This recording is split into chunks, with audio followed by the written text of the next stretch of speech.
திருவண்ணாமலையில் சம்பந்தாண்டான் எனும் தேவி உபாசகருக்கும் அருணகிரிநாதருக்கும் நடந்த போட்டியில் அருணகிரிக்காக முருகப்பெருமான் கம்பத்தில் தோன்றியருளினார். அவரே கம்பத்திளையனார் என்று இன்றும் போற்றப்படுகிறார். ராமலிங்க வள்ளலாருக்கு அவர் வீட்டின் கண்ணாடியில் திருத்தணிகை முருகப்பெருமான் தரிசனமளித்து ஆட்கொண்டார். இதை சீர்கொண்ட தெய்வ வதனங்கள் எனும் திருவருட்பா பாடல் மூலம் அறியலாம்.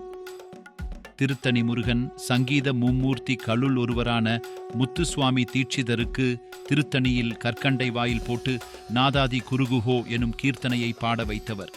பிறந்து 5 ஆண்டுகள் வரை பேச்சு வராமல் இருந்த குமர குருபரர் திருச்செந்தூர் முருகனை தரிசித்து ஒரு மண்டலம் விரதம் இருந்து உலகமே புகழும் வண்ணம் கவி பாடும் திறமை பெற்றார். மதுரை மாரியப்ப சுவாமிகள் முருகப்பெருமானை பாடாத தம் நாவும் ஒரு நாவா என நினைத்து தன் நாக்கை அறுத்தெறிந்தார். பின் முருகப்பெருமான் அருளால் அந்த நாக்கு வளர்ந்து அவர் தமிழிசை பாடுவதில் வல்லவரானார். மதுரை மீனாட்சியின் அருளானைப்படி சிதம்பர சுவாமிகள் திருப்போரூர் முருகனை பனை மரத்தில் சுயம்புவாக பிரதிஷ்டை செய்து முருகனருள் பெற்றார். பிராகார வலம் வரும்போது சிதம்பர சுவாமிகளால் நிறுவப்பட்ட சக்கரத்தை காணலாம். இது முருகப்பெருமானுக்கு இணையாக வழிபடப்படுகிறது.